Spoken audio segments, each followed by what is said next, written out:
একটি দীর্ঘ রাজনৈতিক অধ্যায়ের পরিসমাপ্তি ঘটল দেশের রাজনীতিতে।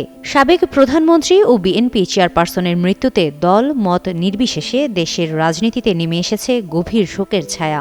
শোকাহত নেতাকর্মী ও সমর্থকরা তাকে শেষ বিদায় জানাতে প্রস্তুত হচ্ছে। খালেদা জিয়ার জানাজা বুধবার বেলা ২টায় মানিক মিয়া এভিনিউতে অনুষ্ঠিত হবে। চুল পড়া অনেক কমে গেছে, থ্যাংক ইউ মা। চুলের ভিটামিন জুই মাল্টিভিটামিন কোকোনাট অয়েল।